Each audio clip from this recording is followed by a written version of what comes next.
Hello, dreamers. Welcome back. It's Mathilda, and I'm here with you again tonight. Let's take a moment together, breathe in slowly, hold it, and release. Again, in and out. Let your shoulders drop, let your jaw relax, let everything soften. You've made it through the binding, through the first awkward days in the tower. You've watched Kiervan's walls begin to crack, seen his shadows curl around you with affection their master won't quite admit to feeling. The bond has been settling, deepening, becoming something almost comfortable. But tonight, in episode 3, when shadows attack, everything changes. The peaceful sanctuary you've been building together is about to be tested. Someone discovers the tower. Someone finds you. And in that moment of danger, when threat breaks through the wards and shatters the safety, you'll finally see what it truly means to be bound to a shadowfy. You'll discover exactly how far Kiervan will go to protect what's his. And you'll learn that his shadows aren't just magic. They're an extension of something fierce, something ancient, something absolutely devoted to keeping you safe. This story will carry you through tension into comfort, through fear into safety, through danger into the absolute certainty that you are protected, cherished, and claimed by someone who will let nothing harm you. So settle deeper into your pillows, let your breathing slow, and trust that no matter what happens in this story, you are safe. The shadows are watching. Kiervan is here, and nothing will reach you. Episode 3, When Shadows Attack. The days that followed the stairs, the fall that was not quite a fall, the moment when everything cracked open and showed what was underneath. These days are different, softer, warmer, easier in ways that surprise you both, comfort you both, settle something that has been unsettled since the binding, since the bond snapped into place and tied you together, whether you were ready or not, whether you wanted it or not, whether you understood it or not.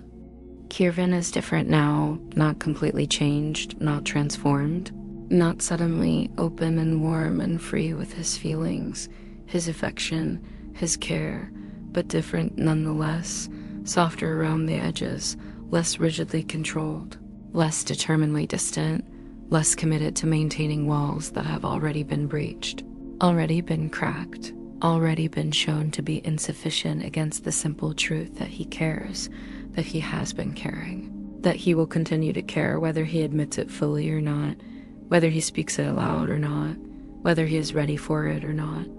He no longer apologizes when his shadows drift toward you, no longer pulls them back sharply when they wrap around your ankles while you ret by the fire, no longer grows frustrated when they pull around your chair during meals, seeking your proximity, seeking your warmth, seeking the connection their master still struggles to fully embrace but no longer actively fights, no longer desperately resists, no longer denies with quite the same intensity, the same conviction, the same absolute certainty that caring is dangerous, that feeling is risk, that connection is pain waiting to happen.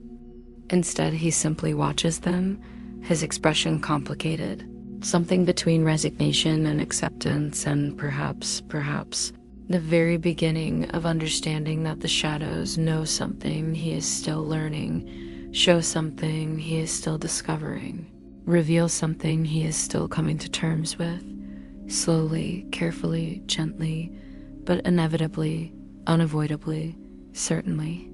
You wake each morning in the bedroom that is now fully yours, that he has given you without reservation, without complaint, without any suggestion that he wants it back, wants his private space returned, wants his solitude restored.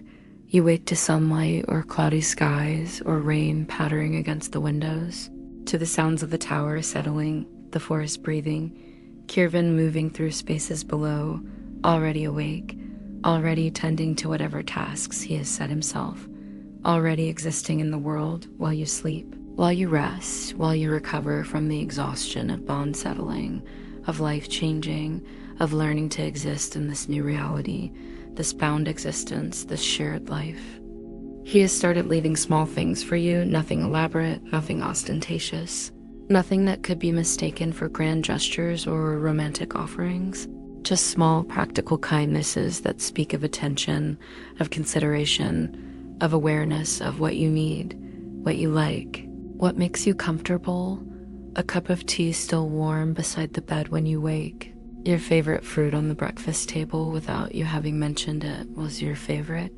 A book he thinks you might enjoy placed carefully on the desk by the window, spine uncracked, pages pristine, offered without comment, without expectation, without demand for gratitude or acknowledgement, simply given because he thought of you, because he noticed something, because he wanted to, because caring expresses itself in actions when words are still too difficult, too revealing, too vulnerable. You spend your mornings exploring the tower more thoroughly now, learning its rhythms, its moods, its secrets. There are 3 floors, as he said. The main floor with its hearth and books and domestic comfort. The bedroom with its scattered papers and evidence of private thought. And the ramparts with their sweeping views and constant wind and feeling of being suspended between earth and sky, between solid and ethereal, between real and magical. But there are also small spaces tucked into corners, alcoves built into the curved walls, storage areas behind tapestries, a small room off the main floor that might have been a study or a workroom. Spaces within spaces, hidden things, private things. The tower is larger than it appears, more complex, more layered, much like its inhabitant, much like the Fae who has lived here alone for 2 centuries, building a life of quiet solitude, building a sanctuary from a world that hurt him, that showed him pain, that taught him that caring leads to devastation, that connection leads to loss, that love leads to destruction of everything that makes existence bearable. Kiervan has started teaching you things, not formally, not structured lessons, but casual sharing of knowledge, of information, of understanding about the world you have been drawn into through the bond, through the binding, through the accident that connected you to Fae magic, to Fae existence, to Fae reality that is different from human reality in subtle ways, in profound ways, in ways that take time to understand, to integrate, to accept as normal, as true, as simply how things are when you are bound to someone who is not human, who has never been human, who exists according to different rules, different laws, different possibilities. He tells you about wards, about the magical protections he maintains around the tower, around the clearing, around the space he has claimed as his sanctuary, his refuge, his safe place away from courts and politics and the complications of Fae society. The wards are old, he says, powerful, layered over years and decades and centuries. They hide the tower from casual observation, from magical seeking, from those who would find him if they could, if they knew where to look, if they understood what to search for. The wards make the tower invisible to most, forgettable to those who stumble upon it accidentally, unremarkable to anyone who lacks the power or knowledge to see through them, to recognize what is hidden, to understand what is protected. He shows you how to sense them, how to feel the magic that surrounds you, that keeps you safe, that ensures your privacy, your solitude, your separation from the world, beyond the forest, beyond the mountains, beyond the concerns of others who might have opinions, might have questions, might have demands about this bond, this connection, this unprecedented situation of a Fae and a human bound together by ancient magic, by accident, by fate or chance, or whatever force moves beneath the surface of reality, shaping lives, connecting souls, bringing together what belongs together, whether logic suggests it or not, whether expectation supports it or not, whether understanding permits it or not. You learn to feel the wards, faint but present, a slight pressure in the air, a subtle hum at the edge of perception, a sense of boundary, of threshold, of line that separates inside from outside, safe from dangerous, protected from exposed. It is comforting, knowing they are there, knowing you are guarded, knowing Kiervan has built something strong enough to keep harm away, to keep unwanted attention distant, to maintain the peace he has cultivated, the quiet he has chosen, the isolation he has needed for so very long, for so many years, for reasons you understand better now, for trauma you recognize even if you do not know the full details, even if he has not shared the complete story, even if some things remain hidden, protected, private, his to hold close until he is ready to share them, until trust is deep enough, until vulnerability feels safe enough, until opening fully does not feel like courting destruction, inviting devastation, risking everything for the possibility of connection, of understanding, of being truly known by another being who sees all of you and stays anyway, accepts anyway, cares anyway. He teaches you about shadows too, about his magic, about the darkness that moves at his command, that responds to his will. That is fundamentally part of what he is, of who he is, of how he exists in the world. The shadows are not separate from him. He explains they are extensions of his being, manifestations of his power, his magic given form and substance and presence. They respond to his conscious commands, yes, but also to his unconscious feelings, his buried emotions, his hidden desires, which is why he admits quietly, reluctantly, with something that might be embarrassment or might be resignation or might be the beginning of acceptance, which is why they have been misbehaving around you, reaching for you, touching you, protecting you, caring for you in ways he has tried not to care, tried not to feel, tried not to acknowledge until the trying became impossible, until denial became unsustainable, until truth demanded recognition whether he was ready or not. The shadows respond to what I truly feel, he says. And the admission costs him something. You can see it in his expression, in the tightness around his eyes, in the way he looks away after speaking, even when I do not want them to, even when I wish they would obey my conscious will and ignore everything else, everything underneath, everything I am trying to control, trying to manage, trying to keep contained. But shadows know darkness. They understand what is hidden. They reveal what is buried. They show truth whether I permit it or not, whether I acknowledge it or not, whether I am ready for it to be seen or not.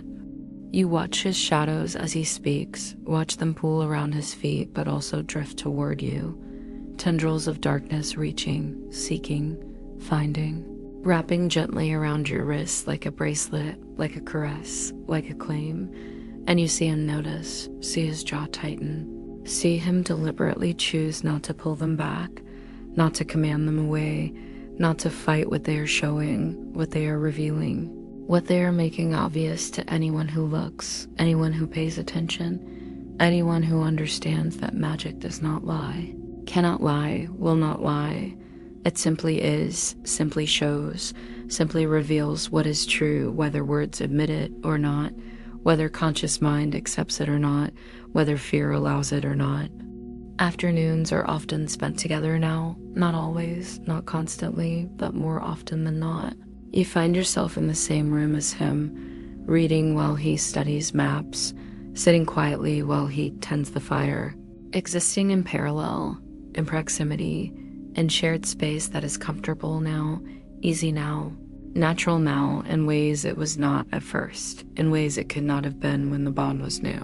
When he was fighting it, when you were both uncertain and afraid and overwhelmed by the sudden irrevocable change, by the permanent connection, by the binding that neither of you chose, but that both of you must now navigate, must learn to live with, must find ways to accept, to embrace, to perhaps eventually treasure as gift rather than curse, as opportunity rather than burden, as beginning rather than ending.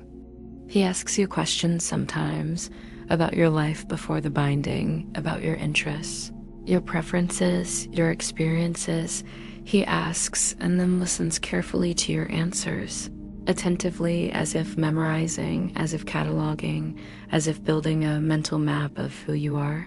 What matters to you, what shaped you, what made you into the person sitting across from him, the person he is bound to, the person he is learning to care for despite every vow, despite every wall, despite every promise he made to himself never to risk this, never to allow this, never to open himself to the possibility of loss, of pain, of the devastation he witnessed, the destruction he saw firsthand, the breaking that terrified him enough to choose 200 years of isolation over even the smallest risk of connection, of caring, of mattering to someone who might be taken, might disappear, might die, and leave him hollow, empty, destroyed beyond repair.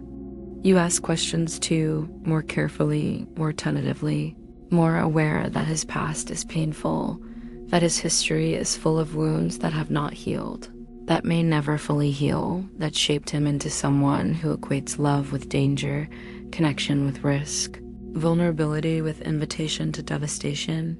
You ask, and sometimes he answers, offering small pieces of himself, small glimpses into the centuries before you, into the life he lived, the things he witnessed, the choices he made, the reasons he ran to this tower, to this forest, to this isolation that was safety, that was survival, that was the only way he could imagine existing after seeing what he saw, after understanding what bonds could do when they broke, when death severed them, when one half of a connected pair was torn away, leaving the other half bleeding, dying, destroyed in ways that made physical death seem merciful, seem kind, seem preferable to the alternative of continued existence without the other half of yourself,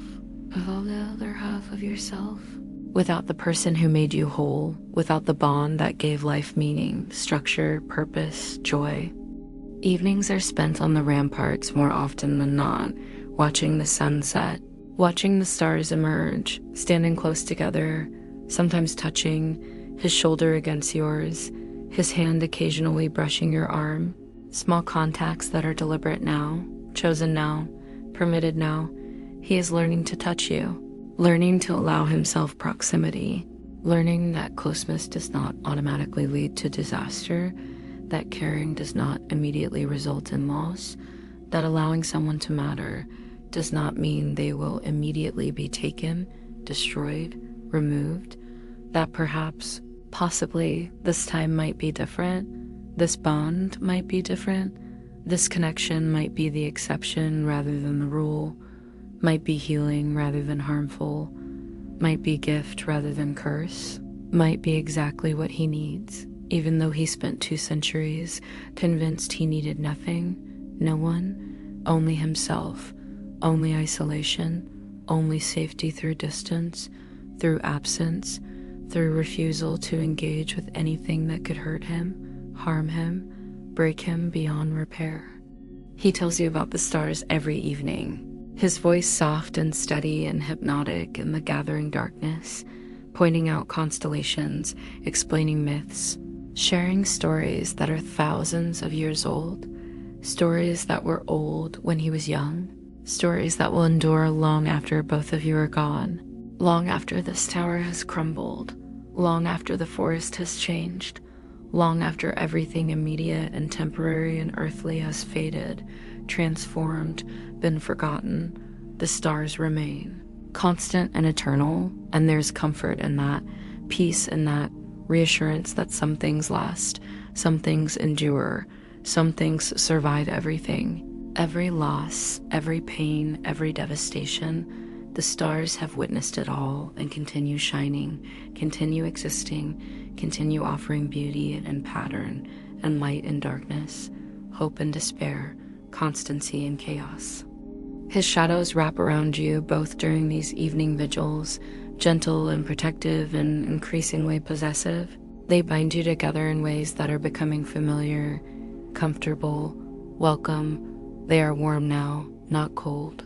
They pulse with something that feels almost like contentment, like satisfaction, like approval, as if the shadows know what their master is still learning, as if they understand what he is still discovering, as if they have always known how this would end, how this must end, how this should end, with acceptance, with surrender, with the walls finally coming down completely, with isolation giving way to connection, with fear giving way to trust, with protection giving way to vulnerability, with survival giving way to truly living, truly feeling, truly being whole in ways that require another person, require connection, require the risk of caring enough that losing would hurt, would devastate, would break something fundamental. But the alternative of never caring, never connecting, never risking, that breaks something too, breaks it slowly, breaks it quietly, breaks it over decades and centuries until nothing remains except existence without purpose, breathing without joy, surviving without living.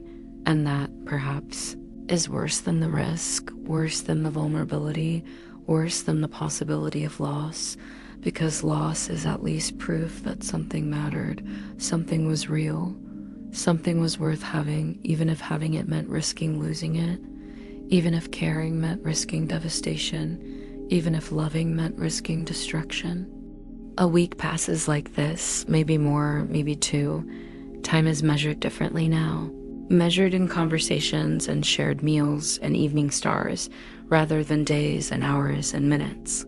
Measured in the slow accumulation of comfortable routines, of easy coexistence, of gentle touches and soft words, and the building of something that is not quite friendship, not quite romance, but something in between, something undefined, something that is still finding its shape, its form, its definition, something that is real and true and important, even if words have not yet caught up with reality, even if declarations have not yet been made, even if the full truth remains unspoken, acknowledged through actions and shadows, and a bond that pulses warm and content between you, connecting you, binding you, tethering you together in ways that are becoming less burden and more blessing, less complication and more gift, less ending and more beginning of something that might eventually become everything. You are happy, you realize one afternoon, sitting by the fire with a book in your lap, Kiervan at his table studying maps, his shadows pulled around your feet like sleeping cats. You are happy, truly happy, content in ways you have not been in longer than you can remember, perhaps ever. Perhaps this is the first time you have felt this combination of peace and purpose, of safety and excitement, of solitude and connection, of being alone with someone rather than simply alone, of sharing space with someone who sees you, knows you, accepts you, cares for you in quiet ways, in subtle ways, in ways that are becoming less subtle, less quiet, less hidden, more obvious, more open, more real with each passing day, each passing conversation, each passing moment of closeness, of touching, of being together, of existing in parallel, in partnership, in the slow building of something that might last, that might endure, that might survive everything because it is built on foundation of bond magic, of soul connection, of something deeper than choice, deeper than preference, deeper than anything that can be changed or dissolved or broken except by death. And even death, perhaps even death, might not be enough to truly sever what has been bound, what has been tethered, what has been made permanent by ancient magic, by phi power, by forces that predate kingdoms, predate civilizations, predate anything modern or comprehensible or subject to human understanding, human control, human limitation. And then, on a day like any other day, on an afternoon that seems no different from the afternoons that came before, on a moment that holds no warning, no premonition, no sense of impending change, everything shifts, everything shatters, everything transforms from peaceful to dangerous in the space between one breath and the next, in the space between safety and threat, in the space between isolated sanctuary and discovered hiding place. You are on the ramparts, watching clouds drift across the sky, thick and gray and heavy with rain that has not yet fallen but will soon. The air smells of approaching storm, of electricity, of change. The wind has picked up, cool and insistent, pushing against you, pulling at your clothing. your hair whispering warnings in languages you do not speak, carrying messages you cannot understand. The forest below is restless, trees swaying, leaves rustling, birds gone silent, animals disappeared. Something is wrong, something has changed. Something is coming. You feel it through the bond first, sudden and sharp. Kiervan's alarm, his fear, his immediate desperate focus. He is downstairs. He was tending the fire, organizing books, existing in the mundane routines of daily life. And then he felt something, sensed something, understood something that transformed him in an instant from relaxed to alert, from comfortable to defensive, from soft to dangerous. You feel the shift through the bond, feel his magic surge, feel his shadows respond, gathering, preparing, moving into protective formations, ready for threat, ready for danger, ready for whatever is coming, whatever has breached the wards, whatever has found what should not be findable, whatever has discovered what should remain hidden. His voice comes from below, urgent, commanding, carrying up through the tower with magical amplification, with enhanced volume, with a tone that brooks no argument, no hesitation, no questioning, a tone you have never heard from him before, a tone that speaks of authority, of power, of someone who was once, perhaps, something more than a solitary scholar in a tower, something more than a peaceful hermit in a forest, something more than someone hiding from the world. Perhaps he was once someone important, someone powerful, someone to be obeyed, someone to be feared. And that person, that authority, that power, it is present now in his voice, in his command, in his absolute expectation of obedience. Inside he commands, and there is no softness now. No gentleness, no careful consideration, only urgency, only need, only the imperative of your safety, of your protection, of getting you hidden, secured, protected before whatever is coming arrives, before whatever has found him reaches the tower, before danger becomes immediate rather than approaching. Get inside now. Come down the stairs, stay away from windows, do not argue, do not question, just move, now, immediately. There's no time, there's no time. You move, fear spiking through you, sharp and cold, running for the stairs, taking them as quickly as you dare, one hand on the wall for balance, the other holding your skirts, your clothing, anything that might catch, might slow you, might delay you even a second. You move as fast as you can, descending from ramparts to bedroom to main floor, and Kiervan is there, waiting, his expression grim, his shadows swirling around him in agitated patterns, in dangerous configurations, in shapes you have not seen before, shapes that speak of violence, of protection, of willingness to do harm, to prevent harm, to destroy, to protect, to kill, to defend. He reaches for you the moment you emerge from the stairwell, his hands on your shoulders, firm but not painful, grounding, anchoring, his eyes meeting yours with intensity that steals your breath, with focus that excludes everything except you, except this moment, except the imperative of making you understand, making you obey, making you safe before anything else, before anything happens, before danger arrives. Listen carefully, he says, his voice low, urgent, controlled despite the fear you can feel through the bond, despite the alarm thrumming through him, despite the magic gathering around him in waves, in pulses, in preparation for whatever is coming, whatever is about to happen, whatever threat has found him after 2 centuries of successful hiding, 2 centuries of perfect isolation, 2 centuries of safety through obscurity, through wards, through careful maintenance of invisibility, of forgettability, of being nowhere, of being nothing, of being no one worth finding, worth seeking, worth hunting. All of that apparently has failed, has been breached, has been overcome by something, someone, some power or knowledge or determination sufficient to find what should not be found, to breach what should not be breached, to discover what should remain hidden. Someone is coming, he says. Someone has found the tower. has breached the outer wards. I do not know who, I do not know how, but they are coming and they are powerful, and I need you to trust me. I need you to do exactly as I say, without question, without hesitation, without argument. Can you do that? Can you trust me? Can you let me protect you? Yes, you say immediately, without thinking, without hesitation, without doubt. You trust him. Of course you trust him. You are bound to him. He has spent days teaching you, caring for you, opening to you. You trust him with your life, with your safety, with everything. Whatever he asks, whatever he needs, whatever he commands, you will do it, you will obey, you will trust. Relief flashes across his face, brief but genuine. Then he is moving, pulling you with him, not to the door, not toward the threat, but toward the back of the main room, toward a section of wall that looks like every other section, stone and tapestry, and nothing remarkable, nothing special, nothing that suggests anything except solid barrier.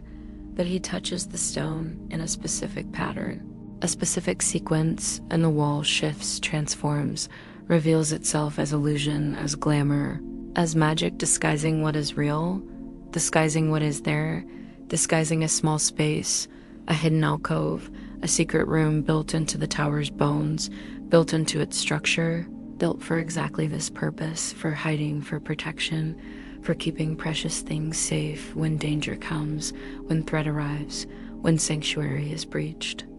Inside, he says, and his tone is urgent but gentle now, commanding but caring, he is afraid for you, terrified for you, desperate to keep you safe, to keep you hidden, to ensure that whatever is coming cannot find you, cannot harm you, cannot use you, cannot threaten you. The bond makes you vulnerable, he realizes. The bond makes you a target. The bond makes you leverage, makes you weapon, makes you tool that could be used against him, that could force his compliance, that could break him more effectively than any violence, any threat, any harm directed at him personally, because you matter now. You matter so much. You matter in ways that terrify him, but that also give him purpose, give him reason, give him something to protect, something to fight for, something to defend with every ounce of power he possesses, with every shadow he commands, with every piece of magic he can summon, with his life if necessary, with his existence if required, with everything he is and everything he has, if that is what it takes to keep you safe, to keep you whole, to keep you alive. He guides you into the hidden space. It is small but not cramped. There's room to sit, to stand, to move a little, to be comfortable enough. The walls are stone, solid and thick, worded heavily. You can feel the magic even without trying. Layers and layers of protection, of concealment, of safety. This space is more protected than anywhere else in the tower. More hidden, more secure, more designed to keep whoever is inside absolutely invisible, absolutely unfindable, absolutely safe from anything, anyone, any power that might seek them, might hunt them, might try to harm them. The shadows will hide you completely, he says. And even as he speaks, his shadows are pouring into the space, surrounding you, wrapping around you, cocooning you in darkness that is absolute, that is complete, that is impenetrable.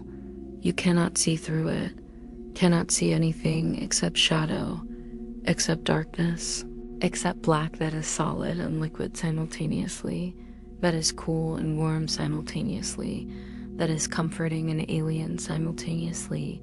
His shadows, his magic, his protection given form and substance and presence. His will made manifest, his desperate need to keep you safe, made real, made tangible, made into barrier between you and whatever is coming, whatever threatens, whatever dares to approach his sanctuary, his home, his place of safety that should have remained secret, should have stayed hidden, should have been impossible to find, except he made a mistake.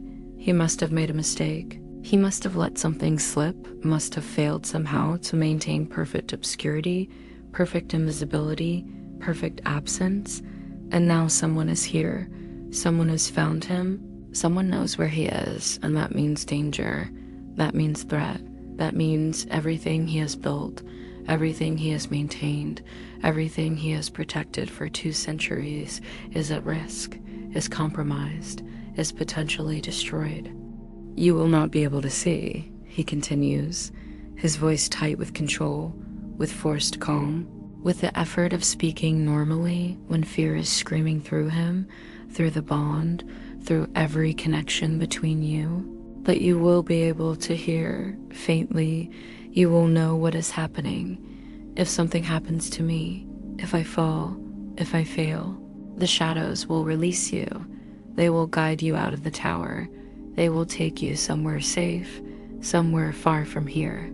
They will protect you even if I cannot, even if I am gone, even if I am dead.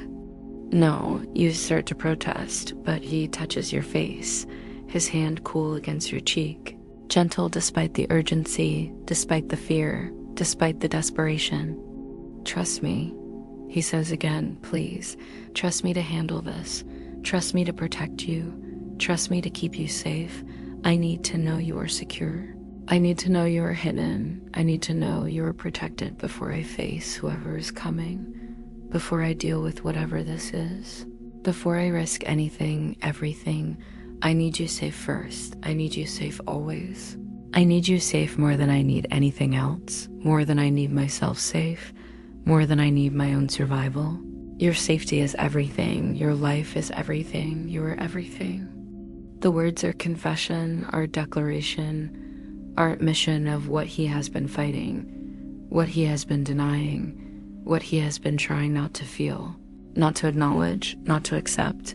But there is no time to process them, no time to respond, no time to tell him that he matters too, that his safety is important, that you need him to survive this, to come back to you, to be all right, because the thought of him being hurt, being killed, being taken from you is unbearable, is devastating, is something you cannot contemplate, cannot accept, cannot allow. But he is already moving back, already sealing the space, already closing you into darkness and safety and shadows that hold you gently. Protectively, possessively, his shadows, his magic, his care made manifest. And the last thing you see before the darkness becomes absolute, becomes complete, becomes your entire world, is his face, his expression, his eyes meeting yours with intensity that speaks of things unsaid, promises unmade, futures uncertain. His eyes telling you what his mouth has not yet said, what his words have not yet formed, what his heart has not yet fully admitted. His eyes telling you that you matter, that you are precious, that you are his in ways that transcend the bond, transcend magic, transcend anything that can be explained or rationalized or dismissed. You are his and he is yours, and he will protect you with everything he is, everything he has, everything he can summon, can command, can become in order to keep you safe, to keep you whole, to keep you alive. And then the darkness is complete, absolute, the hidden space sealed, the magic activated, the protection engaged. You are invisible now, unfindable, hidden from any seeking, any searching, any magic that might try to locate you, detect you, sense you. You are gone, you are nowhere. You are nothing except shadow, except darkness, except absence. And that is safety. That is protection. That is the best Kiervan can offer, the most he can do to ensure your survival, your security, your continued existence, regardless of what happens next, regardless of what he must face, regardless of whether he survives or falls. You will be safe, you will be hidden, you will be protected, and that apparently is worth anything, worth everything, worth his life if necessary, worth his existence if required, worth any price, any cost, any sacrifice. The darkness is absolute, complete, all-encompassing. You float in it, suspended in it, held by it. Kiervan's shadows wrapping you in layers of protection, of concealment, of care. They pulse gently around you, warm and soft and comforting despite the fear coursing through you, despite the terror of not knowing what is happening. Who has come? What danger threatens? why someone would breach the wards, would seek Kiervan after so long hidden, after so many years of successful isolation, after 2 centuries of being unfindable, unremarkable, forgotten. What changed? What failed? What gave him away? What made him visible again when invisibility was his protection, his safety, his survival? Through the bond you feel him, his focus absolute, his magic gathering, his shadows responding to his will in ways you have never felt before, never sensed before. They are dangerous now, violent now, prepared to harm, to hurt, to kill if necessary, prepared to do whatever is required to protect what is his, to defend what matters, to keep safe what has become precious beyond measure, beyond logic, beyond anything he planned or wanted or expected. You have become important to him, essential to him, necessary to him in ways that terrify him, but that also give him strength, give him purpose, give him reason to fight when for 2 centuries he has hidden, has avoided, has run from anything and anyone who might force conflict, might demand confrontation, might threaten the peace he has built, the quiet he has cultivated, the isolation he has maintained. But isolation is over now, peace is shattered, quiet is broken, someone is here. Someone has come, someone is climbing the path to the tower, someone is approaching the door, someone is about to face a foe who has not fought in 200 years, but who has not forgotten how, who has not lost his power, who has not become weak through disuse.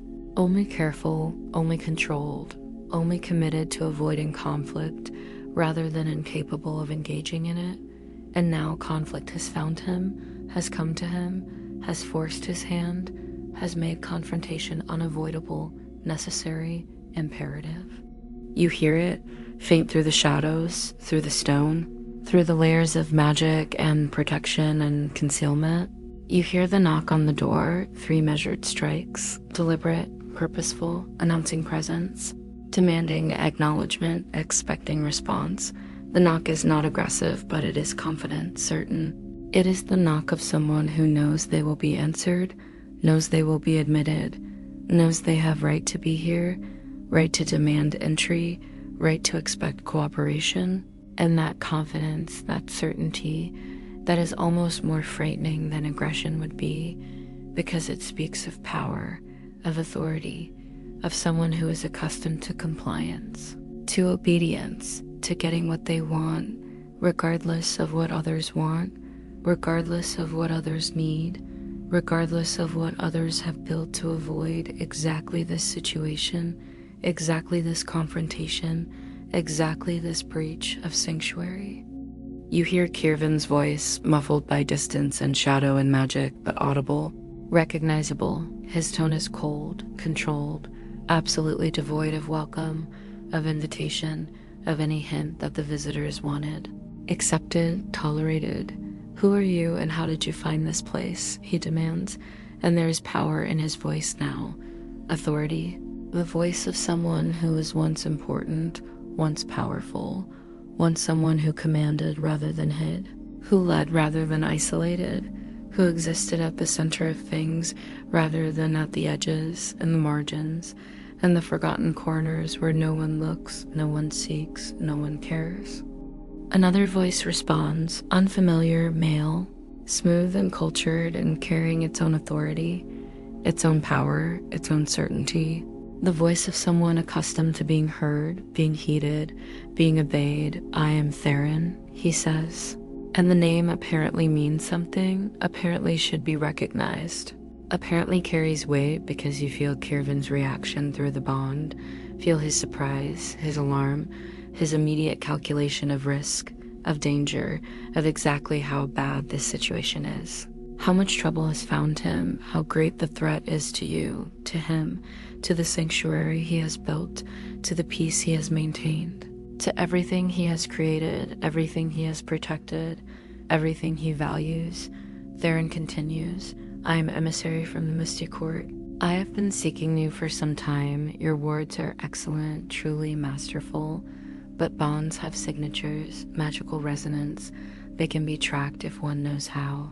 If one has the right tools, the right knowledge, the right power, your binding created ripples in the magical fabric, ripples that reached the court, ripples that sparked interest, sparked questions, sparked the decision to find you, to speak with you, to understand what has happened, why you have bonded after so long alone, why you have emerged from hiding, however unwillingly, however accidentally, why you matter again when you have spent 2 centuries being no one, being nothing, being absent from everything that matters, everything that concerns the court, everything that shapes Phi politics, Phi power, Phi existence. The misty court, Kiervan's voice is flat, dangerous. I left the court, I resigned all titles. All responsibilities, all connections. I made it clear I wanted no part of court politics. Court power, court anything, I left. I have been gone for 200 years. Why would the court care about me now? Why would my bonding matter to anyone except myself and my mate? Why would you seek me, find me, intrude upon me? Because bonds are rare, Theron replies, his voice reasonable, logical, as if this should be obvious, as if Kiervan should understand, as if this explanation justifies invasion, justifies breach of sanctuary, justifies violation of someone's clearly established desire for privacy, for isolation, for being left alone. Because bonds between Phi and humans are even rarer. Because bonds involving someone of your lineage, your power, your history, these are matters of interest, matters of concern, matters that the court believes should be examined, understood, documented.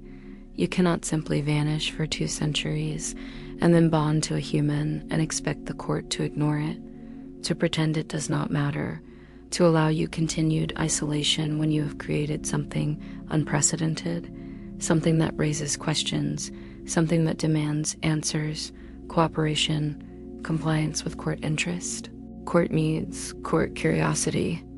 I owe the court nothing, Kiervan says, and his voice is ice now, absolute zero, colder than winter. Harder than stone, I left, I am gone.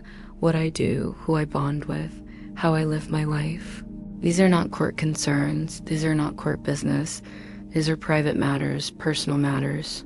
Mine and mine alone. Now leave, depart, return to the court and tell them I remain uninterested in their interest, unconcerned with their concerns, and absolutely unwilling to cooperate with any examination, any documentation, any intrusion into my life, into my bond, into my existence that I have built carefully, deliberately, specifically to be separate from them, from court, from everything I left behind. I am afraid, Theron says, and he sounds regretful, apologetic even, but not at all deterred, not at all convinced, not at all prepared to leave, to depart, to respect Kiervan's wishes, his boundaries, his clearly stated desire to be left alone. I am afraid that is not an option. The court sent me specifically to bring you back, to escort you to the court, to ensure your cooperation with their investigation, their examination, their need to understand this bond, to document it, to study it. You do not have to comply, of course. You have free will, technically, but refusal would be unwise. The court has ways of ensuring cooperation, ways of compelling compliance, ways of making continued resistance more costly than surrender, more painful than cooperation, more dangerous than capitulation. Especially when there are vulnerabilities, when there are people who matter, when there are bonds that could be leveraged, used, exploited to encourage the cooperation that is being requested, demanded, required. The threat is subtle but unmistakable, the implication clear. They know about you, they know you exist, they know you matter to Kiervan. They know the bond makes you leverage, makes you weapon, makes you a tool that could be used to force Kiervan's compliance, his cooperation, his surrender to whatever the court wants, whatever they demand, whatever they think they have right to, simply because they are court, because they are power, because they are authority that expects obedience, anticipates compliance, demands submission to their will, their needs, their curiosity, their desire for control, for understanding, for documentation of everything, for categorization of everyone, for the maintenance of their power through knowledge, through information, through the ability to predict, to manipulate, to control everyone and everything within their sphere of influence, their realm of power, their domain of authority. You feel Kiervan's rage through the bond, cold and deadly and absolute. His magic surges. His shadows respond, gathering, preparing, becoming dangerous, becoming lethal, becoming willing to destroy, to kill. To eliminate threat by eliminating the one who threatens, you threaten my mate. His voice is soft now, deadly soft, quiet with rage, with protective fury. With absolute willingness to violence, you came to my home, you breached my wards, you found my sanctuary, and you threatened the person I am bonded to. You made yourself enemy, you made yourself target, you made yourself someone I must eliminate to ensure safety, to guarantee protection, to secure my mate's continued existence. Leave now, leave immediately, leave before I make you leave, before I force your departure, before I ensure through violence, through death, through absolute destruction, that you never threaten what is mine again, never return to this place again, never speak of this bond again, never mention my mate again, never exist in any way that could possibly endanger what I protect, what I guard, what I have claimed, whether I meant to or not, what I will defend with everything I am, everything I have, everything I can become. I mean no harm, Theron says quickly, carefully, his confidence wavering now. His certainty cracking. He has misjudged, miscalculated. He thought Kiervan was hermit, was recluse, was someone weakened by isolation, by time, by 2 centuries of avoiding conflict. He did not expect this fury, this power, this absolute willingness to violence. He did not understand what he was threatening, who he was challenging, what depths of protective rage he was triggering. I am simply emissary. I carry message. I offer invitation. I do not threaten. I do not seek conflict. I do not want violence. I merely relay what the court wishes, what they want, what they expect. Surely you understand. Surely you see their position. Surely you recognize that bonds of this nature are of interest, are worthy of examination, are deserving of documentation. This is not personal. This is not attack. This is simply protocol, simply procedure, simply the way things are done, the way the court operates, the way power maintains itself through knowledge, through understanding, through the documentation of everything significant, everything unusual, everything that deviates from normal, from expected, from predictable. Tell the court, Kiervan says, and his voice is still soft, still deadly, still absolutely inflexible, still completely unwilling to bend, to compromise, to accept anything except absolute departure, absolute agreement to leave him alone, to leave you alone, to never return, never threaten, never mention this bond again. Tell the court that I decline their invitation, that I refuse their interest, that I will not cooperate with any examination, any documentation, any study. Tell them I remain what I have been for 200 years, separate, isolated, unaffiliated, and that I will defend that separation with lethal force if necessary. I will protect my mate with every power I possess. I will eliminate any threat with extreme prejudice. I will not allow anyone to endanger what is mine, to threaten what I protect, to touch what I have claimed. The bond is mine, my mate is mine, my life is mine, and the court has no authority over any of it, no right to any of it, no claim to any of it. And if they persist, if they send others, if they continue to intrude, I will respond with escalating violence until the message is clear, until the boundary is respected, until my isolation is restored and guaranteed permanent, absolute, inviolable. There is silence, long and heavy and tense. You can feel through the bond Kiervan's readiness, his preparation, his absolute willingness to follow through on every threat, to make good on every promise, to use every ounce of power he possesses to protect you, to keep you safe, to eliminate anyone who threatens you, anything that might harm you, any force that might try to use you, to leverage you, to exploit the bond to force his compliance, his cooperation, his surrender. He will not allow it, cannot allow it, will destroy anything and anyone to prevent it. His protective instinct is absolute, overwhelming, all-consuming. You matter more than anything, more than court opinion, more than his own safety, more than peace, more than isolation, more than the careful life he has built. You matter more than everything. You are everything, and he will burn the world to keep you safe, will destroy anyone who threatens you, will violate every principle of nonviolence he has held for 2 centuries, if that is what protecting you requires, if that is what keeping you safe demands, if that is what ensuring your continued existence necessitates. I will convey your message, Theron says finally, carefully backing down, retreating, accepting defeat, at least temporary defeat, at least immediate defeat, at least in this moment, in this confrontation. In this attempt to force compliance, to demand cooperation, to expect submission, I will tell the court you declined.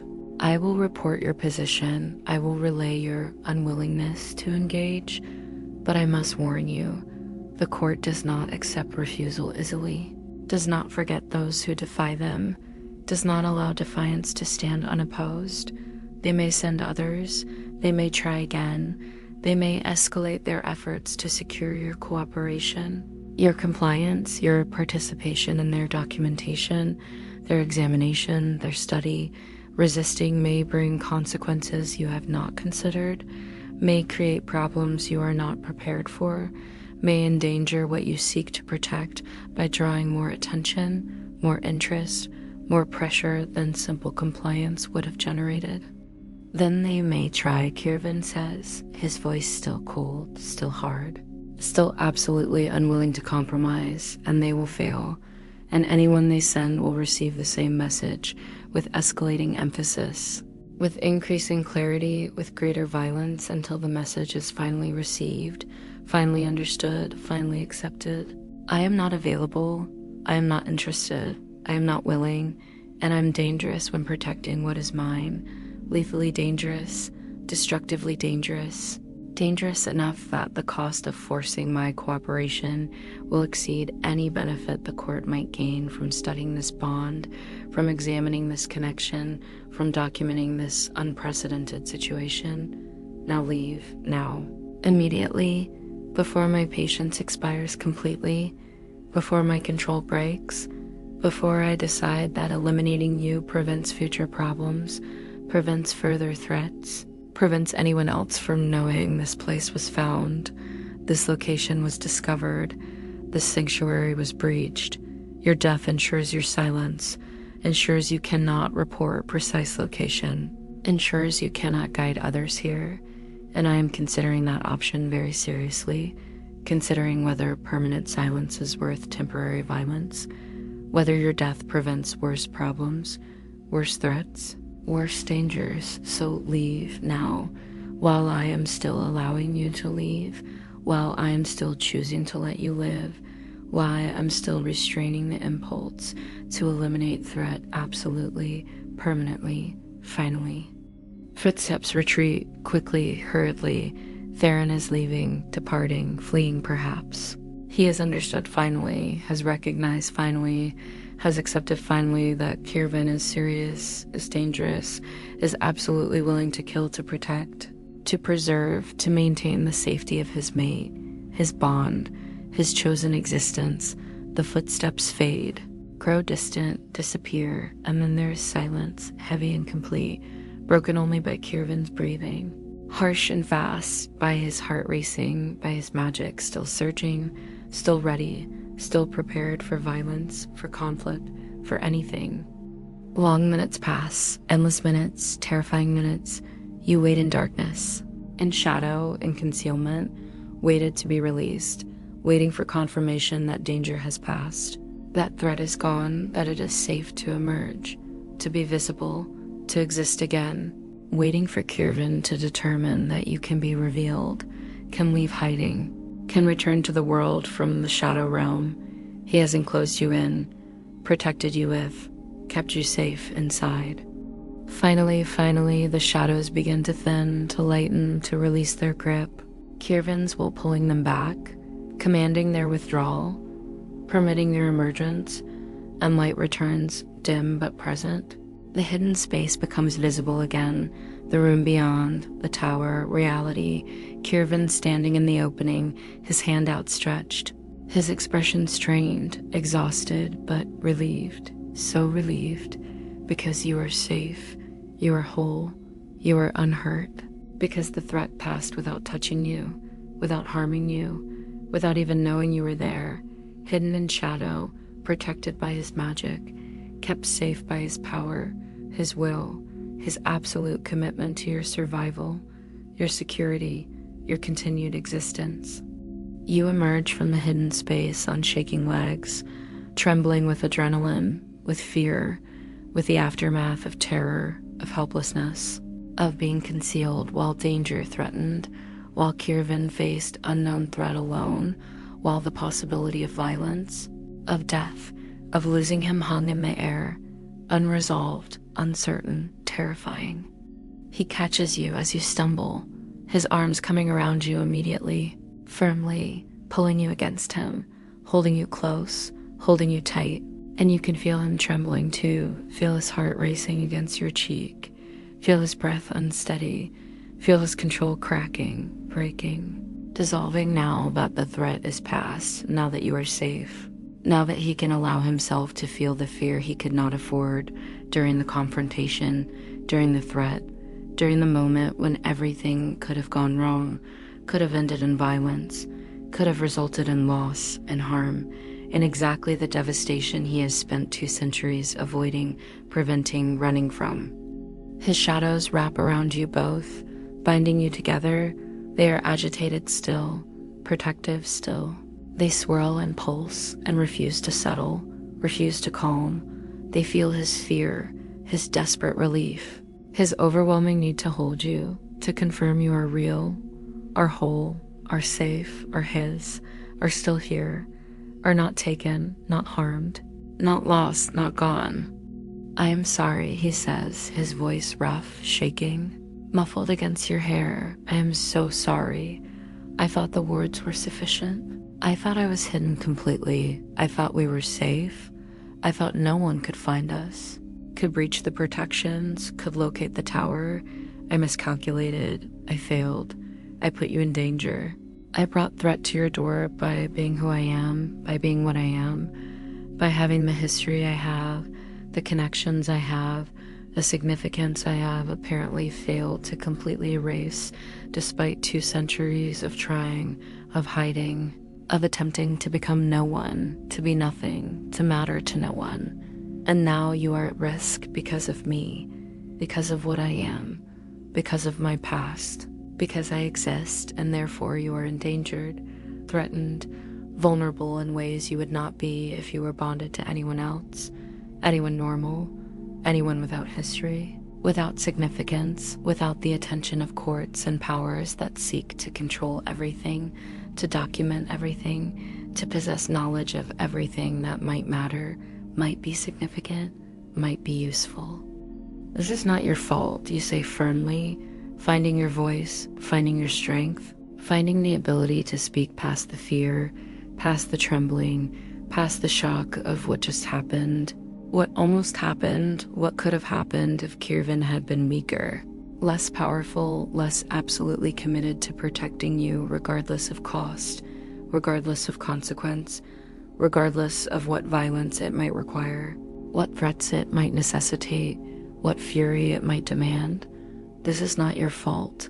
You did not ask for the bond any more than I did. You did not choose for someone to track us, to find us, to breach our sanctuary. You protected me. You kept me safe. You faced the threat, and you sent it away. You did everything right, everything necessary, everything possible. I am safe. I am whole. I am here because of you, because of your power, because of your protection, because of your absolute refusal to allow anyone to threaten me, to harm me, to use me. You saved me. You kept me safe. There is no fault. There is no blame. There is only gratitude, only relief, only desperate thankfulness that you are powerful enough, strong enough, dangerous enough to protect what is yours, to defend what matters, to keep safe what you have claimed. But you're in danger because of me, he insists, pulling back enough to look at you, to meet your eyes, and his eyes are wild, desperate, filled with fear that has not faded, that cannot fade, that will not fade until he is certain, absolutely certain, that the threat is gone, that you are secure, that no harm will come to you.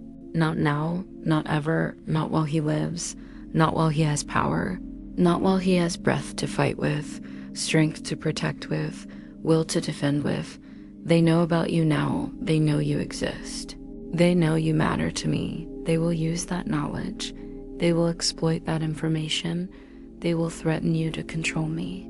They will harm you to force my compliance. They will do anything, everything, whatever it takes to get what they want, to secure my cooperation, to force me back to court, back to politics, back to the world I left, the existence I fled, the life I rejected when I saw what it cost, what it demanded, what it took from those who participated, who engaged, who allowed themselves to matter, to be significant, to be important in ways that made them targets, made them tools, made them pawns in games they did not want to play, conflicts they did not want to engage in, power struggles they did not want to participate in. Then we will be more careful, you say, still firm, still certain, still refusing to accept his guilt, his blame, his assumption of responsibility for things beyond his control. We will strengthen the wards. We will add more protections. We will make this place truly unfindable, truly invisible, truly secure. You can do that. I know you can. You are powerful. You are knowledgeable. You are skilled in magic, in protection, in concealment. You have kept this place hidden for 200 years. You can keep it hidden for 200 more.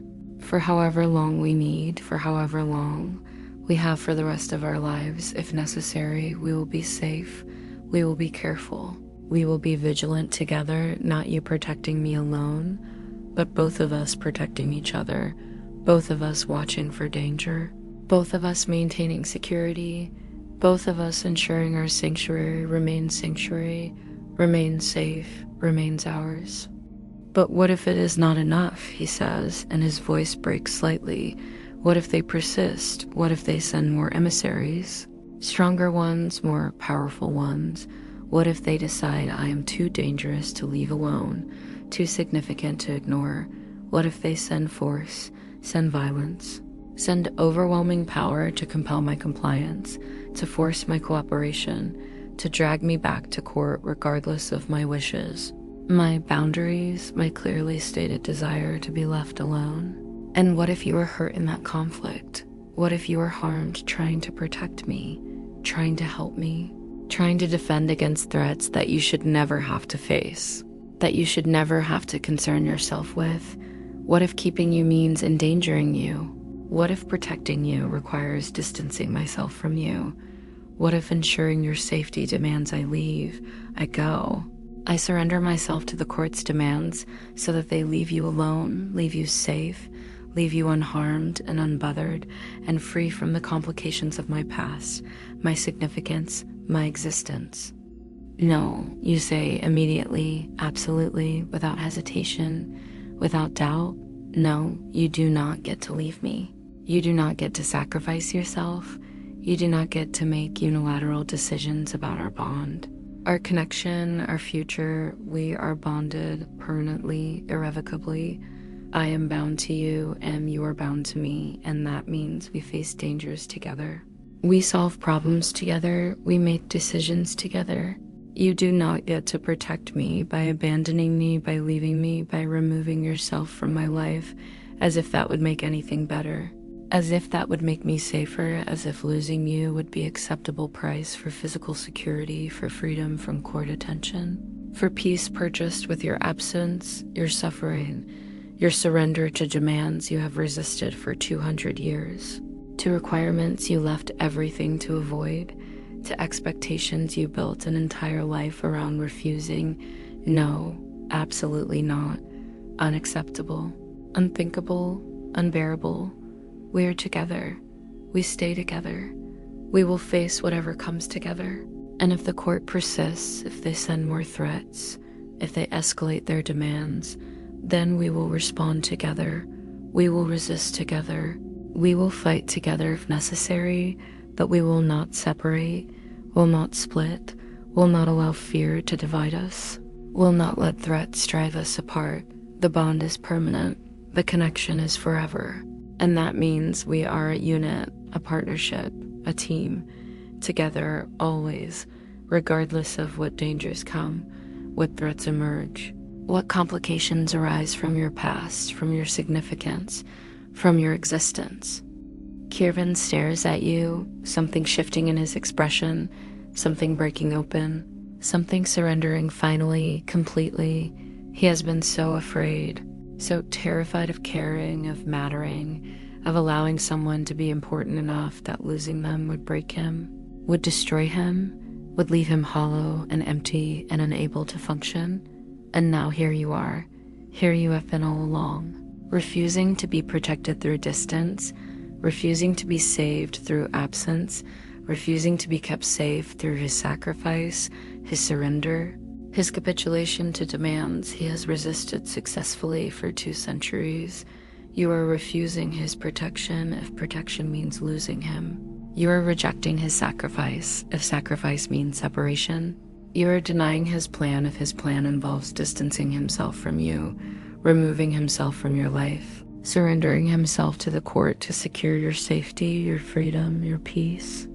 I have spent 200 years, he says slowly, carefully, his voice thick with emotion, with realization, with the weight of understanding crashing over him. I have spent 200 years making sure no one could ever, that I would never need anyone enough to be destroyed by losing them. I watched what happened when bonds broke. I saw the devastation. I witnessed the complete destruction of someone I cared for, someone close to me, when their mate died, when the bond severed, when half of them was torn away, and the other half just ceased to exist in any meaningful way.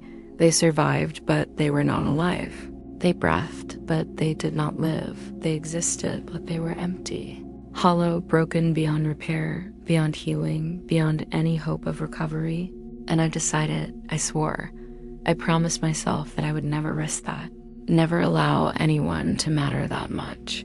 Never permit anyone to become necessary enough that losing them would break me, would destroy me, would leave me as hollow as they were, as empty, as dead while still breathing. And I have been so successful, so careful, so committed to that vow, to that protection, to that safety purchased through isolation, through solitude, through 2 centuries of being alone, of wanting no one, of needing nothing except peace, except quiet, except the simple existence of not caring, not feeling, not risking anyone. And then this bond, then the complete destruction of everything I built, everything I protected, everything I maintained.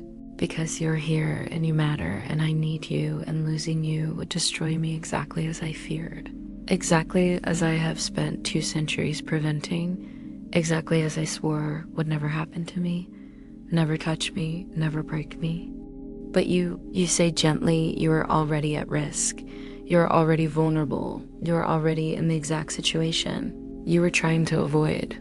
I already matter. You already care. You already need me, whether you want to or not, whether you admit it or not, whether you accept it or not. The bond has already made this real, already made this true, already made this undeniable. So the question is not whether you risk devastation by caring. The question is what you do with that caring now that it exists. Now that it is real, now that it cannot be undone, cannot be prevented, cannot be avoided. You can hide from it. You can run from it. You can try to protect yourself by distancing me, by leaving me, by surrendering yourself to the court to keep me safe, or you can accept it, embrace it, trust that maybe, possibly, this time is different, this bond is different, this connection is different. Trust that the bond itself protects us, keeps us together, makes permanent what you fear is temporary, makes secure what you fear is fragile, makes lasting what you fear could be lost. I cannot be taken from you except by death, and death is risk we all face regardless of caring, regardless of bonding, regardless of connection. Death comes for everyone eventually, but the bond means we face it together. The bond means we have each other until death. The bond means the devastation you fear, the breaking you witnessed, that cannot happen unless one of us dies. And I intend to live a very long time. I intend to be here, to be with you, to be safe and careful and vigilant about my survival, because I know what losing me would do to you. I understand what it would cost you. I recognize the devastation it would cause, and I absolutely refuse to cause you that pain, that breaking, that destruction. So I will live, I will survive. I will be careful, I will be safe, and you will do the same. You will live, you will survive. You will be careful, you will be safe, because I need you, because losing you would break me too, because the devastation works both ways, because the bond makes us both vulnerable, both at risk, both potential victims of loss. But it also makes us both protected, both guarded, both desperately committed to survival, to caution, to doing everything possible to stay alive, to stay whole, to stay together, because the alternative is unbearable for both of us, unthinkable for both of us, unacceptable for both of us. You are right, Kiervan says, and something in his expression clears, something releases, something surrenders. You are right. I am already vulnerable. I am already at risk. I already care more than I should, more than is safe, more than I have allowed myself to care in 200 years, and 2 centuries of successful isolation, of careful protection, of maintained distance from anything that could hurt me, harm me, break me. But it is too late now. Too late to prevent, too late to avoid, too late to protect myself through distance, because you are already under my skin, already in my heart, already necessary in ways that terrify me, but that are also the first thing I have truly cared about, truly valued, truly needed, and longer than I can remember. Longer than makes sense, longer than is reasonable. You are right that I cannot protect you by leaving you, cannot keep you safe by distancing myself, cannot ensure your security through my absence. That is fear speaking, that is trauma making decisions.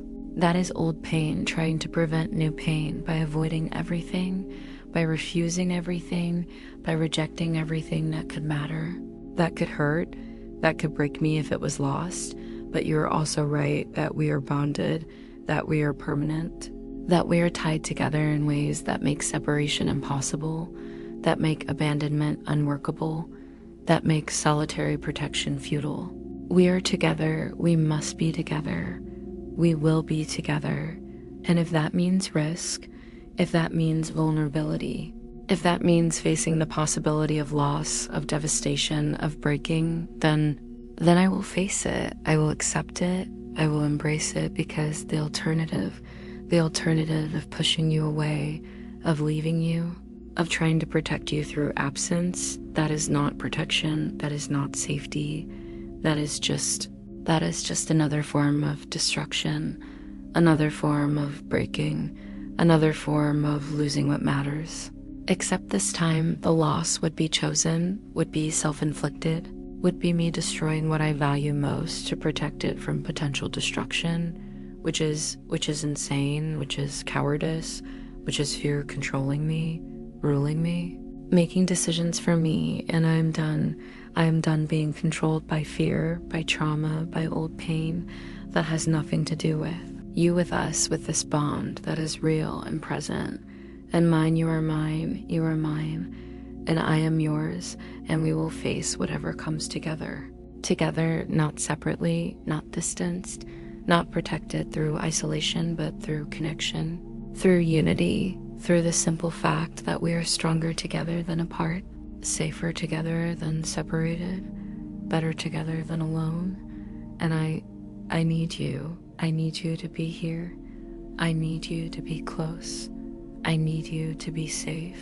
And the only way to ensure your safety is to keep you near, to protect you actively, to defend you fiercely, to fight for you absolutely if necessary, not to send you away, not to distance you, not to sacrifice myself or you or us to threats that may never materialize, to possibilities that may never occur, to fears that may never be realized. We're together. We stay together. We will be together.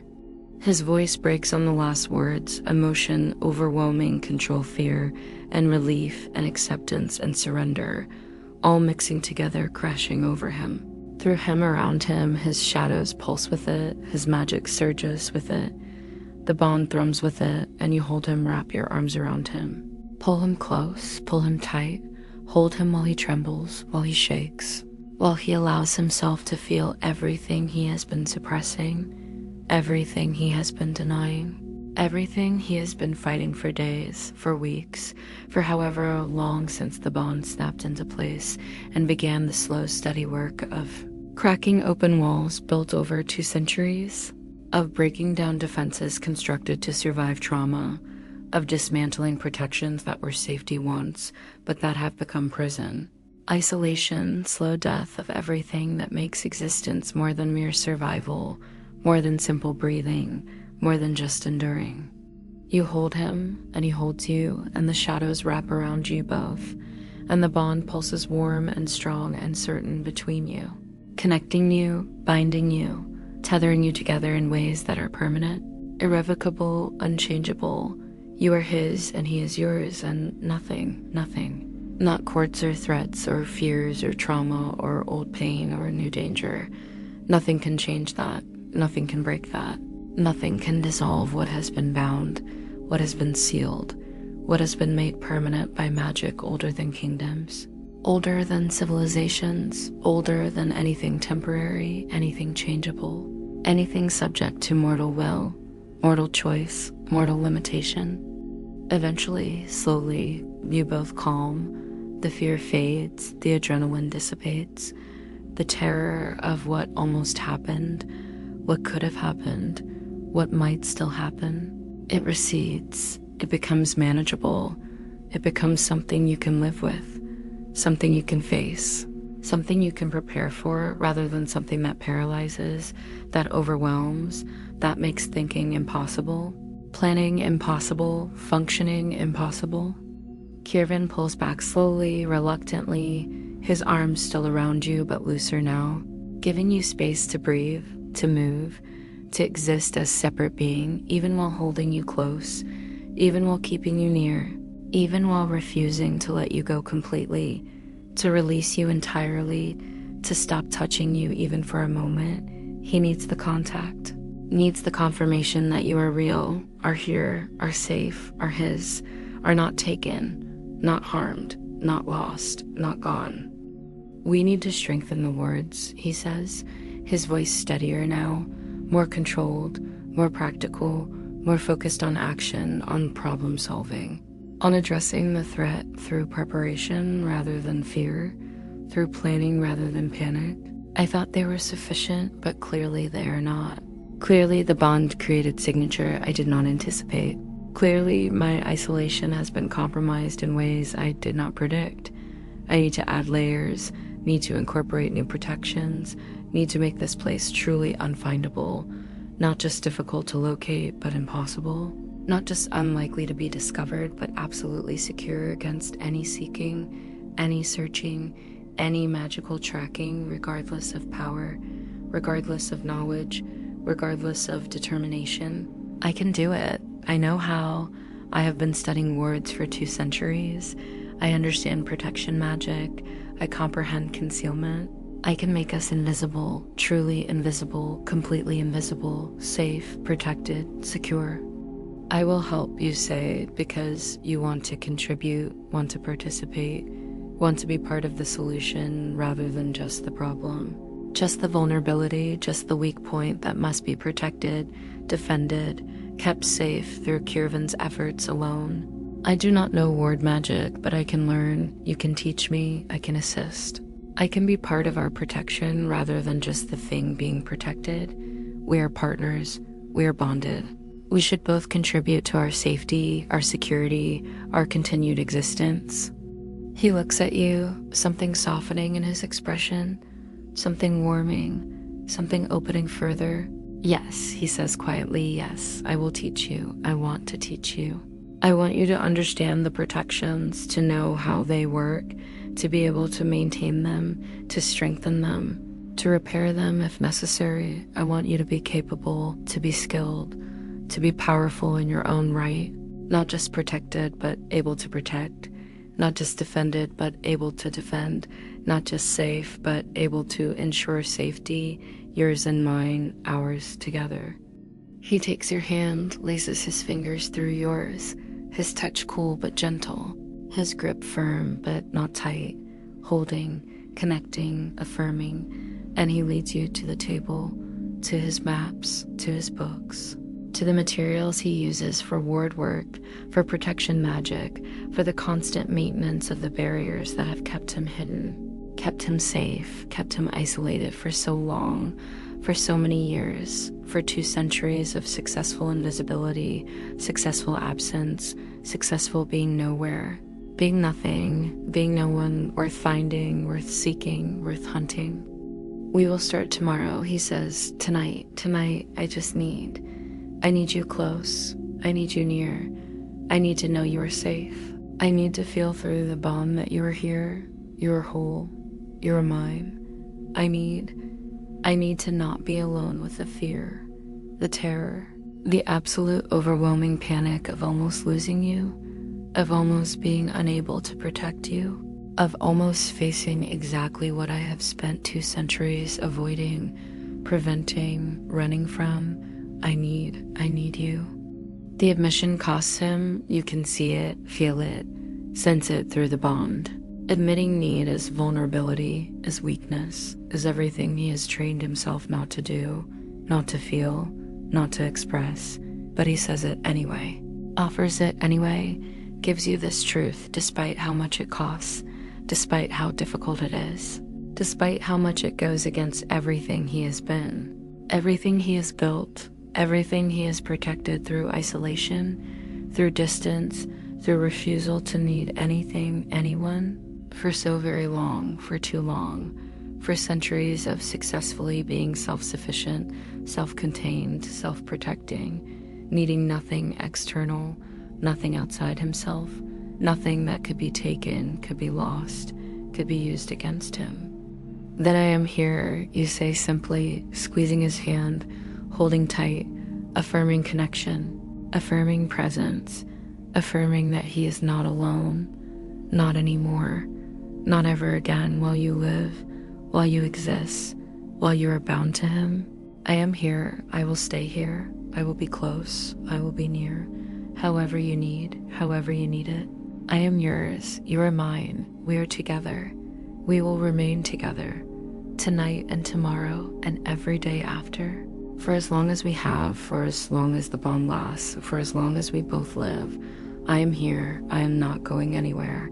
I promise, I swear, I vow, I am here. He closes his eyes, breathes deeply, steadying himself, grounding himself, accepting what you offer, accepting what he needs, accepting that needing is not weakness, not vulnerability, not danger, but simply truth. Simply reality, simply honest acknowledgement of what is already true, already real, already undeniable. Will you, he starts, then stops, then starts again. His voice uncertain, vulnerable, asking rather than commanding, offering choice rather than demand. Will you stay with me tonight, not in the bedroom upstairs, but here with me, close, where I can feel you, where I can know you are safe, where the bond can settle, where my shadows can hold you, where I can rest knowing you are near, knowing you are protected, knowing you are real, are here, are mine. Yes, you say immediately, without hesitation, without doubt. Yes, of course. Wherever you need me to be, wherever you feel safest, wherever the fear is manageable, wherever the bond is content, wherever you can rest, can sleep, can find peace despite everything, despite the threat, despite the danger, despite the fear that is still there, still present, still real, even if managed, even if controlled, even if accepted as part of existence now, part of bonded life, part of the reality of mattering to each other, of being vulnerable through connection, of being at risk through caring. He leads you to the corner of the main room where he has been sleeping since giving you the bedroom, since surrendering his private space, since establishing distance that is no longer necessary, no longer wanted, no longer maintained. There is a pallet there, simple but comfortable, piled with blankets and furs, cushions and soft fabrics. A place he has made for himself, a nest of sorts, a refuge within the refuge, a safe place within the safe place, and he has made it comfortable despite his protest that he needs nothing, that he is fine anywhere, that he requires no luxury, no softness, no care. The pallet says otherwise, says he has made himself comfortable, has allowed himself basic needs, has permitted himself the small kindness of soft blankets, of warm furs, of cushions that support, rather than just exist. His shadows have already begun arranging the space, adjusting it, expanding it, making room for two rather than one. They move cushions, shift blankets, create space that is welcoming, that is prepared, that is ready to hold both of you, to shelter both of you, to provide rest for both of you. The shadows know what their master needs, know what the bond requires, know what will provide comfort, security, peace. They prepare without being asked, without being commanded, simply knowing, simply understanding, simply doing what needs to be done. You settle onto the pallet together, awkward at first, uncertain how to arrange yourselves, how to be close without being too close, how to be intimate without being overwhelming, how to share space without invading it. But the shadows help, guide, gently pushing you together, wrapping around you both, creating a cocoon of darkness and warmth, of protection and comfort, of safety and connection. You end up with your back to his chest, his arm around your waist, holding you, keeping you close, his chin resting on top of your head, his breath stirring your hair, his heart beating steady and strong against your back, his shadows wrapped around you both like blankets, like arms, like protection made manifest, his magic, his power, his care given form, given substance, given purpose. Is this all right? He asks quietly, uncertainly, seeking permission, seeking confirmation, seeking reassurance that you are comfortable, that you are willing, that you accept this closeness, this intimacy, this physical proximity that goes beyond what is strictly necessary, beyond what the bond requires, into what is wanted, what is chosen, what is desired. This is perfect, you say honestly, settling back against him, relaxing into his hold, accepting his embrace, accepting his need for closeness, for contact, for confirmation that you are here, you are real, you are safe. This is perfect. You are perfect. This is exactly what I need to, exactly where I want to be, exactly how I want to exist right now, with you close, connected, safe. He makes a sound, something between sigh and sob, relief and surrender. His arm tightens around you. His shadows press closer. He buries his face in your hair, breathes you in, grounds himself in your scent. Your presence, your reality, you are here, you are here. The threat passed, the danger receded, the fear is manageable, the terror is contained. You are both alive, both whole, both together, both safe, for now, for tonight, for this moment. And that is enough. That must be enough. That is everything. Sleep comes slowly for both of you. Too much adrenaline, too much fear, too much overwhelming emotion to simply relax, to simply rest, to simply surrender to unconsciousness. But eventually, gradually, inevitably, exhaustion wins. The bond pulses with contentment, with satisfaction, with approval. You are together, you are close, you are safe. This is right, this is good, this is how it should be, how it must be, how it will be from now on, together, always together, connected, bonded, permanent, irrevocable, forever.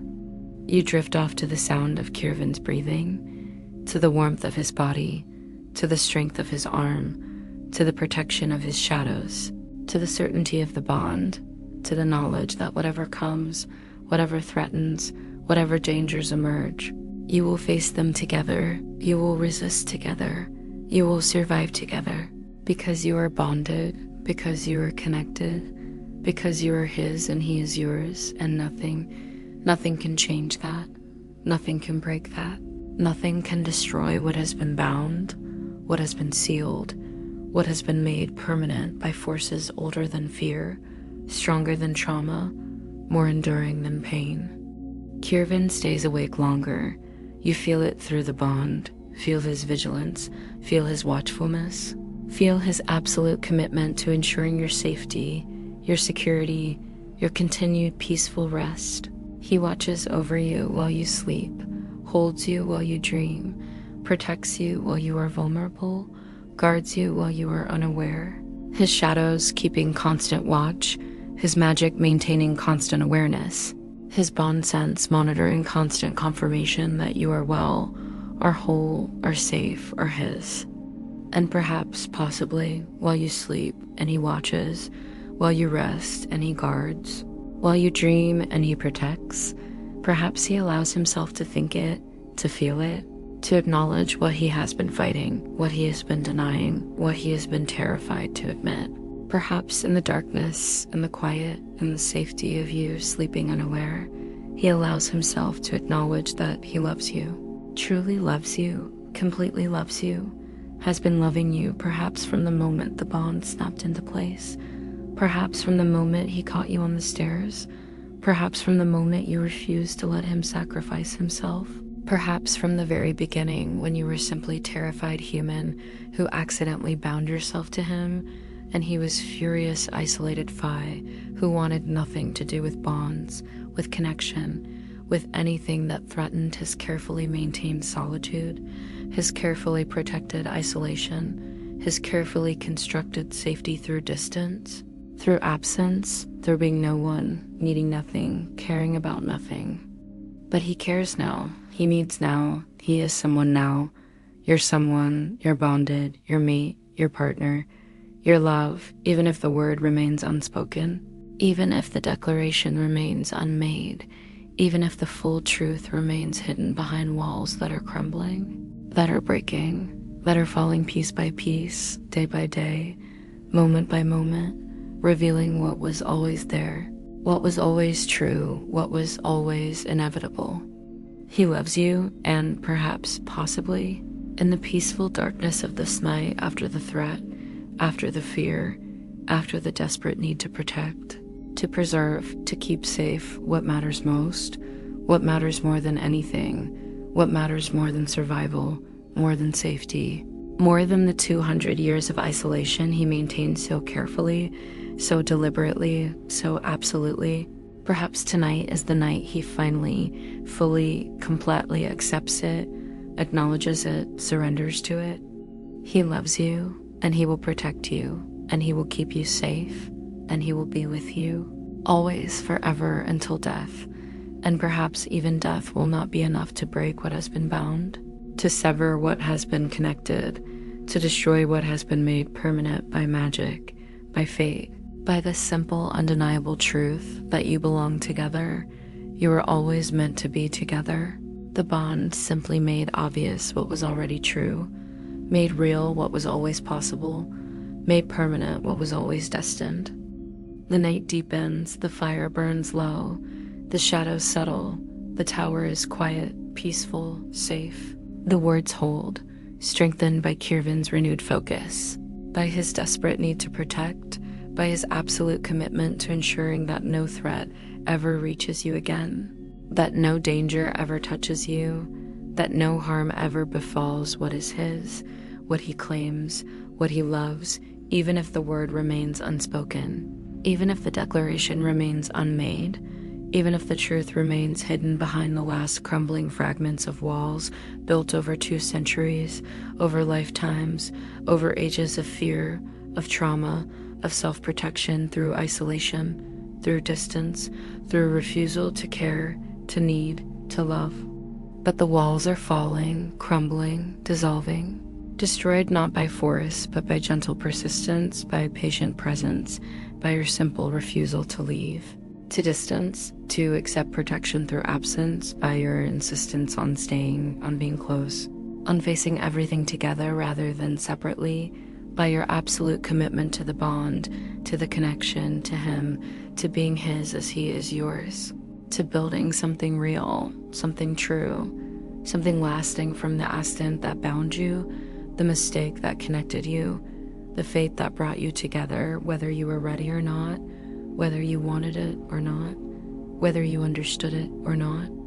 You sleep, peaceful and safe, protected by shadows, by magic, by a fae who has spent 2 centuries learning to survive alone, but who is now, slowly, carefully, gently, learning how to live together, learning how to care, learning how to love, learning how to be vulnerable, learning how to trust that this time is different, this bond is different, this connection is different, learning that perhaps the risk is worth it, the vulnerability is worth it, the possibility of loss is worth it, because the alternative of never caring, never connecting, never loving, that is not safety, that is not protection, that is just slow death, slow emptying, slow dissolution of everything that makes existence meaningful, makes life worth living, makes survival worth the effort, the struggle, the constant continued existence.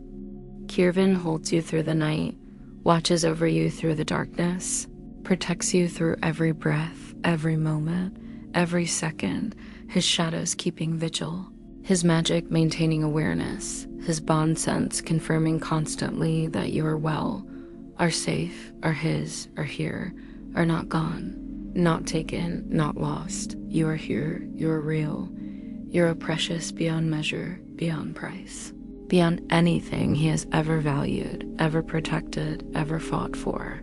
You are everything, you are his everything, and he will defend you with everything he is, everything he has, everything he can become. He will face any threat, any danger, any power. He will destroy anything that threatens you, eliminate anything that endangers you, annihilate anything that attempts to harm you, to take you, to use you, to exploit the bond, to leverage you against him. He will not permit it, will not allow it, will not tolerate it. You are his, you are safe, you will remain safe, forever, always, eternally. Rest now, sleep now, dream now. You are protected, you are guarded. You are loved, even if the word remains unspoken. You are cherished, you are valued, you are necessary, you are wanted, you are his. Completely his, entirely his, forever his, and he is yours, whether he admits it or not, whether he acknowledges it or not, whether he is ready or not, he is yours, has been yours perhaps from the beginning, will be yours until the end, until death, until the bond breaks, until the impossible happens, until the world ends, until time stops, until forever concludes. He is yours, you are his together, always together, bonded, connected, permanent, irrevocable, eternal.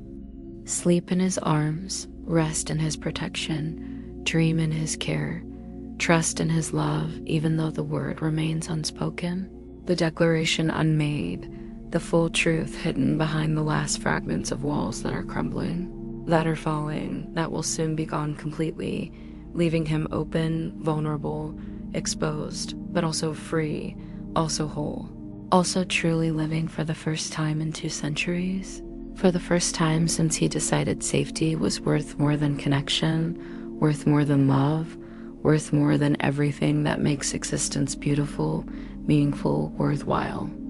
But he is learning differently now, learning through you, learning because of you, learning that safety without connection is prison, that protection without love is isolation, that survival without living is just slow death, extended emptiness, prolonged hollowness, existing without purpose, breathing without joy, continuing without meaning. He is learning slowly, carefully, gently. He is learning how to live again, how to feel again, how to love again. He is learning through you, because of you, with you together, bonded, connected, permanent, forever. Rest now, sleep now, be at peace, you are safe, you are loved, you are home. You are his, he is yours. Nothing can change that. Nothing can break that. Nothing can destroy what has been bound, what has been sealed, what has been made eternal. Sleep, dream, rest. Forever is just beginning.